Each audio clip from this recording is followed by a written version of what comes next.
Eman Anyambosu, rebonjour. Oui, voilà, on se retrouve à nouveau pour parler aujourd'hui de la maltraitance des enfants. Vous suggérez qu'on mette un accent particulier sur des cas pratiques. Oui, justement, des cas pratiques avec Maître Amosou Liane, elle est déjà sur ce plateau avocat au barreau du Bénin, membre de l'AFA à Bénin, Association de femmes avocates du Bénin. Bienvenue sur ce plateau. Suite et fait de notre série sur la maltraitance des enfants. Vous avez des cas à nous révéler, mais avant, on va rappeler en termes clairs ce que c'est que la maltraitance des enfants. Merci, M. Anyambosu. Merci à M. le journaliste. La maltraitance, comme je l'avais dit la dernière fois, c'est tous ces vices que peut subir un être humain, une personne. Mais ici, notamment, nous parlons des enfants.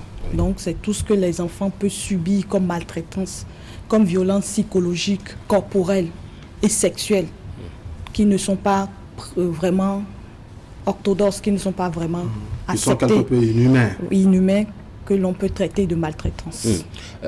C'est qui l'enfant? Puisque selon les tests, bien entendu. Oui, l'enfant, c'est l'être âgé de moins de 18 ans qui est toujours sous l'autorité parentale, l'autorité de ses parents, ou l'autorité d'une personne désignée pour assurer son éducation, son épanouissement et son suivi dans la vie courante. Est-ce qu'en cela on peut dire que le mineur c'est aussi l'enfant? Bien Ou sûr. que l'enfant c'est le mineur? L'enfant c'est le mineur. Et une fille par exemple qui a 16 ans et qui a 2 enfants, on l'appelle toujours mineure, c'est ça? Toujours. Parce qu'elle n'a pas atteint la majorité. Donc elle est toujours considérée comme mineure. D'accord. Maître Lila Moussou, quelques cas de maltraitance. On va commencer. Dites-nous comment ça se passe et comment le juge a tranché la plupart de ces dossiers. J'ai eu pour habitude, devant les juridictions, de connaître des cas de maltraitance. Et ces cas de maltraitance que j'ai connus au cours de cette année judiciaire, je peux vous en citer deux ou trois. Allons-y. Le premier cas, c'est le cas de la petite fille de 5 ans, Emmanuelle, avec 2 LE, qui a été sérieusement battue. Alors quand on dit Emmanuel, il faut préciser que c'est juste des noms qu'on donne aux enfants pour sauvegarder aussi la vie privée des enfants, pour les protéger. Que son père a battu jusqu'à ce qu'elle en ait perdu la vie. Wow. Et ce cas a été référé au procureur de la République. Et lorsque le procureur a reçu ce dossier, les faits sont suffisamment graves.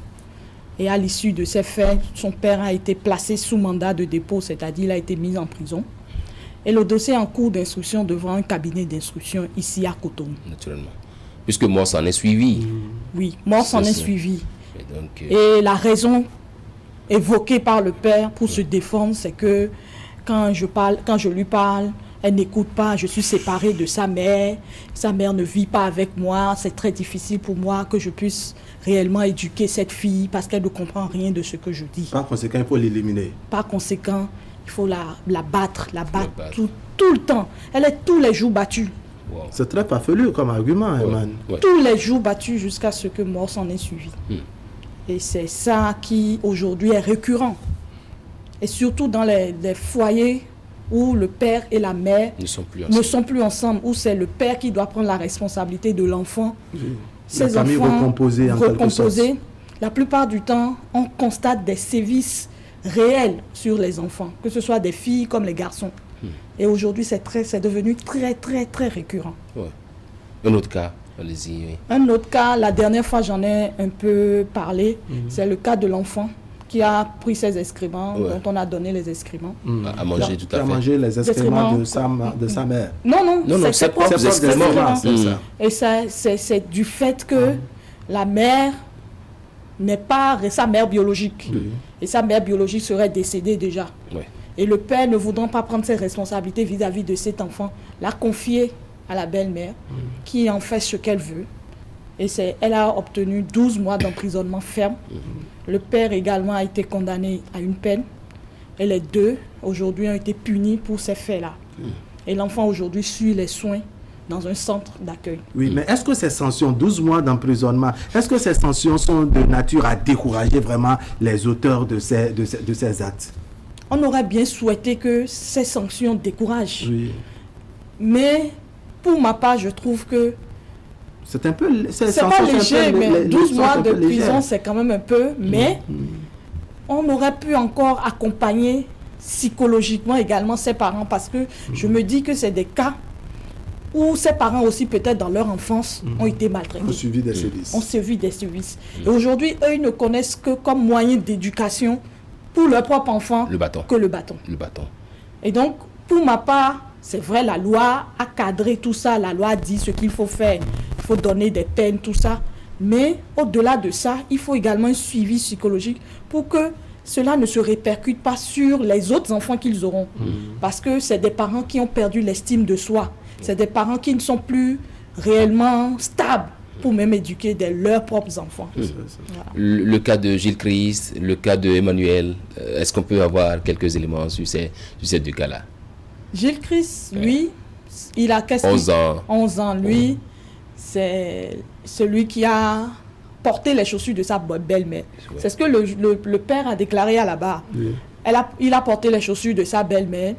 Et après avoir porté... Belle-mère, c'est trop savant. De Samarâtre.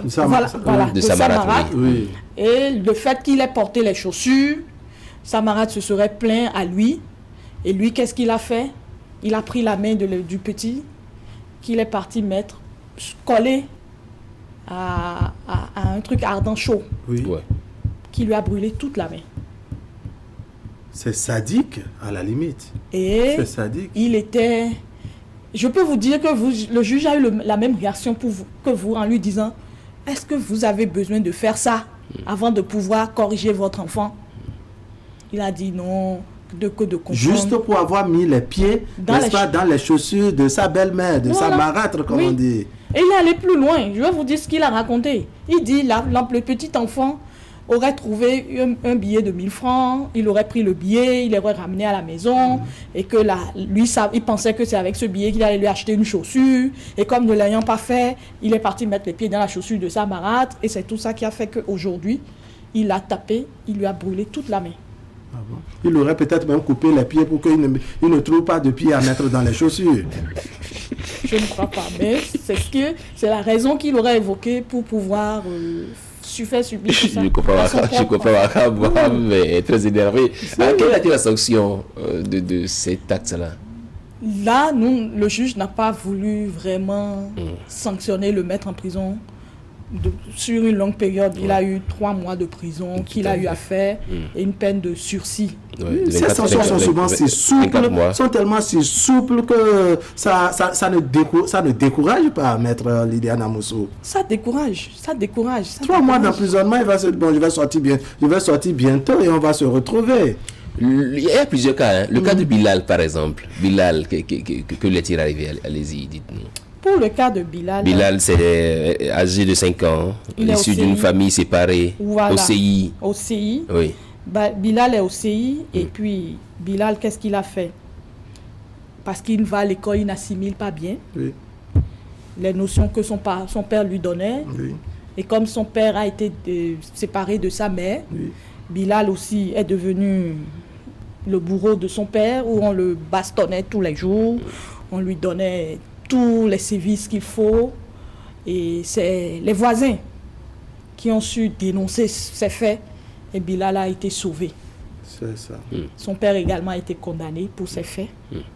Et aujourd'hui, Bilal se retrouve à être avec sa mère biologique qui l'entretient aujourd'hui.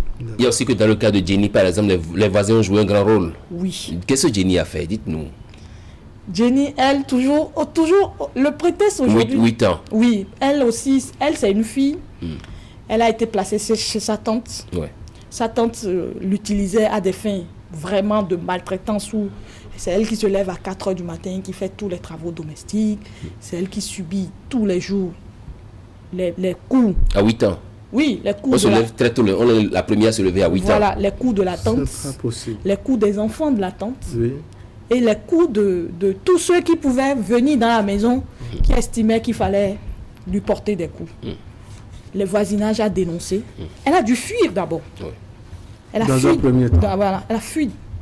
Et lorsque c'est dans cette fuite qu'on l'a retrouvée et qu'on a interpellé sa tante qui a reconnu les faits, on l'a sanctionnée elle aussi. Elle a fait de la prison également. Donc, en résumé, voilà un peu les cas de maltraitance qu'on a l'habitude d'avoir devant les juridictions. Oui. Et moi, ce que je voudrais conseiller aux parents, c'est vrai, les parents aujourd'hui, quand ils se retrouvent devant le juge, disent « Ah, nous ne savons pas, nous n'avons pas su, c'est parce que c'était sous le coup de l'énervement, tout ça. » Le bâton n'a jamais été la solution pour l'éducation des enfants. Et lorsque votre enfant subit des maltraitances psychologiques et physiques, cet enfant n'a plus l'épanouissement réel d'un enfant. Il perd beaucoup de ces facteurs, notamment l'estime de soi, la liberté, la faculté qu'un enfant a de s'exprimer, tout ça là est perdu pour cet enfant.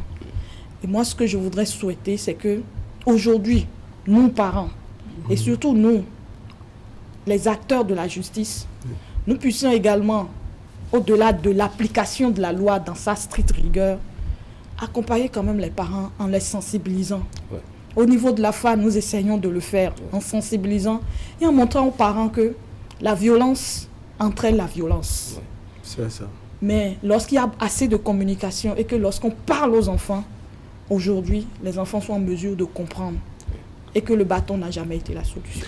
Mettre une question. Et on a encore, je crois, 10 minutes, non? Non, bon, alors, on en a peine on voit dans bien des cas, le juge qui décide finalement de confier la garde de l'enfant à l'un des parents qui est parti ou à une tante. Sur la base de quoi est-ce que le juge prend une décision? Quels sont les critères? Premier critère, c'est d'abord, est-ce qu'il y a un cocon familial sécurisant pour l'enfant? Très bien. Entre les deux milieux. Entre les deux milieux. Oui. Et la plupart des audiences, les assistances sociales sont là. D'accord. Et les assistances sociales produisent des rapports au juge qui lui permettent réellement d'apprécier si l'enfant doit être mis dans un milieu d'accueil ou rester auprès d'un parent proche pour que le suivi se fasse vis-à-vis de l'éducation et de l'épanouissement de cet enfant. C'est ce qui se fait. Et donc, quand l'assistante sociale a fini de dire ce que, ce que le juge... elle oriente en fait le juge, c'est ça, l'assistante sociale? L'assistante sociale oriente un peu le juge dans son choix. Le guide. Dans son choix de confier l'enfant. C'est ça. Mais la plupart du temps aussi, nous posons aussi des questions à l'enfant. Puisque ces dossiers se prennent aussi dans un endroit vraiment où l'enfant se sent en sécurité, où on lui pose assez de questions. Et l'enfant aussi choisit de rester avec tel ou tel. Oui, c'est la grenouille qu'on a jetée par-dessus le mur qui s'est retrouvée dans l'eau. Il dit déhoué, donhoué. Quelle garantie le juge a-t-il que l'enfant, une fois là-bas avec la maman, ne va pas se retrouver dans les mains d'un père là-bas qui va encore le martyriser? Est-ce qu'il y a un travail qui est fait? Est-ce qu'il y a un suivi qui est fait par le juge? Et on dit que l'enfant du procureur, qu'est-ce qui est fait dans ce sens? Le juge, si c'est un juge des mineurs, il a cette faculté-là de suivi. Mais quand c'est un juge répressif, un juge de flagrant délit, comme la plupart des cas qu'on a eu, il confie cette mission à un juge qui est habilité à le faire, c'est-à-dire le juge des mineurs. D'accord. Qui continue de suivre cet enfant, tout via l'assistance sociale. D'accord. C'est toujours via la structure habilitée qui est l'assistance sociale, qui accompagne et qui rend compte au fur et à mesure de l'évolution des choses, de l'évolution de cet enfant dans son milieu où il se retrouve. Dans ce rôle-là, on retrouve également l'AFA Bénin qui joue sa partition, Maître Liliane Amoussou. Oui, nous essayons réellement de jouer. Parce que quand on a fini de défendre des enfants comme ça, on ne les laisse pas à volo, on ne les laisse pas à la volonté de n'importe qui, de qui que ce soit. On suit. Et moi, je peux vous dire que personnellement, quand je prends ces dossiers, je m'intéresse toujours à l'avenir de cet enfant en me demandant toujours il est où, est-ce que sa maman, je prends le téléphone, j'envoie un message à la maman, est-ce qu'il va bien ce matin, est-ce qu'il a été sage. Donc tout ça là se fait également au sein de notre association. D'accord. Maître Amoussou Liliane, merci d'être passé. Merci à vous, merci infiniment, merci, à très bientôt. Merci. D'accord. Merci d'être passé sur Atu Matin, Emmanuel Amoussou, Maître Liliane Amoussou, merci à vous également. Je vais vous accompagner avec la